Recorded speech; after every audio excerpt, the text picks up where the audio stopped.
Assalamualaikum.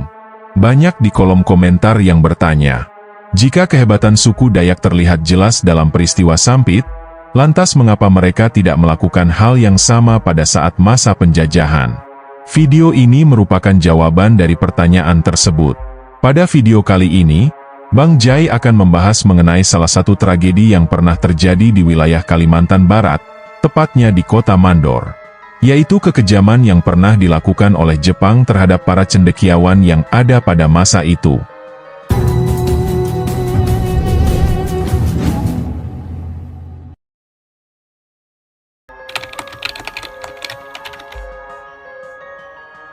Nama kota Mandor mungkin akan sedikit asing bagi sebagian orang. Admin sendiri tidak tahu apakah saat ini ada buku pelajaran yang menceritakan sejarah yang pernah terjadi di wilayah kota Mandor.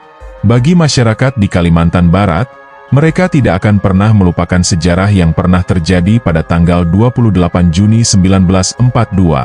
Saat itu dunia masih dalam kekacauan besar, di mana dampak yang ditimbulkan akibat Perang Dunia II terus saja meluas hingga akhirnya masuk sampai ke wilayah Kalimantan Barat. Jepang yang menyerang Belanda secara bertubi-tubi, mereka terus mengebom ke wilayah yang dianggap sebagai pusat kekuatan Belanda. Dikatakan oleh Safruddin Usman, yaitu sejarawan Kalimantan Barat, kala itu ada 9 pesawat yang meluluhlantakkan kota Pontianak. Ribuan warga Indonesia yang ada pada wilayah itu turut menjadi korban dari serangan bom yang dilancarkan oleh Jepang. Namun tidak hanya itu, setelah selesai mengebom, mereka juga membakar kota Menpawah. Mereka masih terus menjatuhkan bom ke wilayah Ngabang, ke Sanggau, juga ke wilayah Pemangkat. Belanda yang menyadari akan kalah, mereka pun akhirnya menerapkan taktik bumi hangus, yaitu membakar seluruh tempat yang dianggap sebagai tempat strategis, termasuk pos mereka sendiri. Dengan hal itu, fasilitas yang harus terbakar tak akan bisa digunakan kembali oleh Jepang. Di tanggal 21 Juli, Jepang pun akhirnya menguasai wilayah Kalimantan. Dan jika menilik sejarah, di bulan Juli pada tahun yang sama, Jepang bukan hanya menguasai Kalimantan, daerah lain seperti Sulawesi, kawasan Sunda Kecil, atau Nusa Tenggara, bahkan beberapa kawasan bagian timur sudah berada di bawah cengkraman Nippon, atau lebih dikenal dengan sebutan lengkap Nippon Teikoku Chaigun. Nah, perlu kalian tahu, Nippon Teikoku Chaigun, atau yang ke depan kita sebut saja dengan Nippon, adalah Angkatan Laut Kekaisaran Jepang, yang memiliki simbol berupa jangkar laut di sebelah kanan. Mereka ini adalah tentara terlatih dengan didikan yang sangat keras. Karakternya sangat kejam dan juga bengis, bahkan tak kenal kata ampun, dan fakta yang mengerikan sebenarnya sebagian dari mereka bukanlah orang asli Jepang, karena orang tua mereka berasal dari suku Tionghoa, dan sudah dibantai oleh tentara Jepang. Mereka kemudian direkrut dan dibesarkan, ditanamkan berbagai macam doktrin perang, sehingga terbentuklah karakter yang sangat keras, dan bahkan tidak gentar jika nyawa harus melayang. Dan kembali ke penguasaan Jepang di Kalimantan, Jepang yang berusaha memenangkan pertempuran, di wilayah yang mereka sebut dengan Asia Timur Raya, melancarkan berbagai strategi untuk menang. Salah satunya adalah membawa generasi warga lokal yang pro terhadap pemerintah Jepang. Mereka pun berusaha merekrut warga lokal yang nantinya otomatis akan memperkuat mereka. Namun pada saat itu, warga Pontianak justru menyerahkan anti pendudukan Jepang di wilayah itu. Ini sebenarnya tidak mengherankan, karena selain penduduk yang sudah muak dengan penjajahan Belanda, tentara Jepang pun tak jauh berbeda.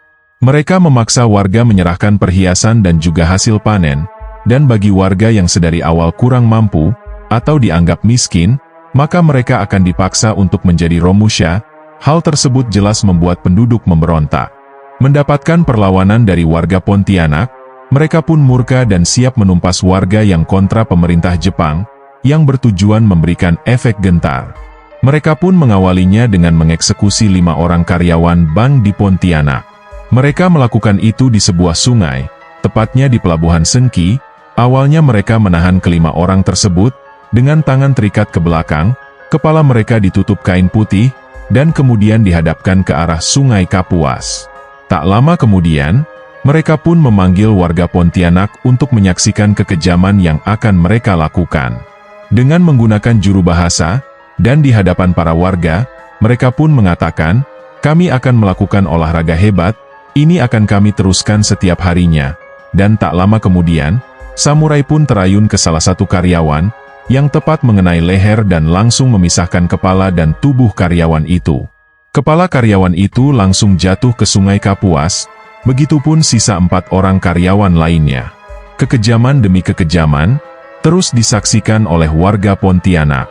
Melihat kekejaman Jepang semakin menjadi-jadi, akhirnya di bulan Januari 1944, kaum terpelajar di Pontianak mengatur siasat untuk membuat gerakan pemberontakan terhadap pendudukan Jepang. Namun naasnya, informasi itu bocor ke tangan Jepang, dan diduga ini merupakan ulah dari para pengkhianat bangsa. Inilah awal mula tragedi yang sangat mengerikan, dan juga menyayat hati. Jepang yang mengetahui informasi itu tidak tinggal diam, karena mereka tahu jika perlawanan rakyat berkobar, maka itu bisa membuat misi mereka menjadi gagal. Yaitu misi untuk memenangkan Perang Asia Timur Raya. Mereka pun akhirnya melakukan operasi dengan mengumpulkan para tokoh masyarakat, pengusaha, aktivis pergerakan politik, para raja, tokoh-tokoh di istana, dan yang paling menjadi incaran adalah para cendekiawan, bahkan warga biasa yang dianggap menjadi ancaman, langsung mereka ciduk. Tak ada batasan ras, suku, ataupun agama, yang intinya adalah mengincar semua orang yang dianggap memiliki potensi untuk memberontak. Dan juga setelah ditangkap, tangan mereka diikat, kepalanya ditutupi dengan kain, yang mirip dengan sarung bantal. Dalam kondisi terikat dan tak bisa melihat, mereka kemudian dimasukkan ke dalam truk, dan dibawa ke sebuah kawasan di tengah hutan. Tempat itu adalah sekap bekas tambang emas milik Republik Lanfang.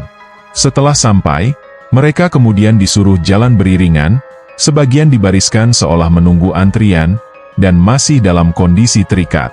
Sebagian dari mereka yang sudah berbaris, kemudian disuruh untuk menggali tanah dengan tangan mereka sendiri. Dan kita semua pasti tahu, apa yang akan dilakukan oleh tentara Jepang tersebut. Ya, lubang itu memang ditujukan untuk masing-masing para korban. Para cendekiawan serta syuhada, yang sudah selesai menggali lubangnya, mereka langsung diminta untuk mengambil posisi, mereka pun langsung ditebas ke tempat. Peristiwa ini merupakan salah satu tragedi yang sangat berdarah, dan luar biasa. Berdasarkan beberapa referensi, termasuk Wikipedia, jumlah korbannya mencapai 21.037 jiwa, yang sebagian besar merupakan cendekiawan dan juga tokoh penting. Yang terjadi kemudian jauh lebih kejam, karena tujuan mereka sebenarnya adalah memutuskan generasi yang memiliki intelektual. Mereka berharap agar generasi yang tersisa adalah orang-orang bodoh, yang bisa digunakan sebagai pekerja romusha, atau mungkin didoktrin sebagai tentara, dan nantinya bisa mereka gunakan kembali. Sungguh sangat tidak manusiawi. Apa yang mereka lakukan bukan tanpa perlawanan, tragedi itu akhirnya memicu kemarahan, tokoh yang sempat tidak terciduk dalam operasi itu, bahkan masyarakat Kalimantan mengobarkan semangat juang, dengan membuat panggilan untuk bersatu, yang lebih dikenal dengan istilah Mangkok Merah. Di mana kita tahu panggilan Mangkok Merah hanya digunakan saat suku Dayak merasa dalam keadaan genting, dan perlu bersatu untuk perang. Salah satu yang melakukan perlawanan, adalah Pangsuma, dengan peralatan yang terbatas, yang kala itu ia menggunakan mandau, ia langsung melakukan perlawanan dan berhasil memenggal kepala pimpinan Jepang di 3 lokasi. Lokasi pertama, adalah Sekucing Balai Sekua, tepatnya di perbatasan antara Kabupaten Ketapang dan juga Kecamatan Meliau. Lokasi kedua adalah di Desa Kunyil, Kecamatan Meliau, dan lokasi terakhir adalah di pusat kota Meliau itu sendiri. Perlawanan juga dilakukan oleh para pejuang lain yang mungkin sebagian dari mereka tidak terukir dalam tinta di buku sejarah. Namun jasa yang mereka berikan untuk bangsa sangatlah besar. Dan untuk menghormati peristiwa berdarah tersebut, dibangunlah monumen makam Juang Mandor, makam yang menjadi saksi bisu kebiadaban para Nippon Jepang, terhadap para cendekiawan yang ada di Kalimantan Barat. Makam ini akan terus mengingatkan kita sebagai generasi penerus, untuk tidak lengah terhadap ancaman asing. Apalagi sampai mau diadu domba. Dan selain dari pembuatan monumen tersebut, pemerintah juga menetapkan bahwa pada tanggal 28 Juni, akan diperingati sebagai Hari Berkabung Daerah Provinsi Kalimantan Barat. Di hari tersebut setiap instansi akan diwajibkan untuk menaikkan bendera setengah tiang, untuk mengenang jasa mereka yang telah berkorban, juga sebagai tanda duka amat dalam. Demikianlah kisah makam Juang Mandor, dan jika ada informasi yang keliru dalam video ini, silahkan berikan koreksi kalian di kolom komentar. Sampai jumpa kembali di video selanjutnya.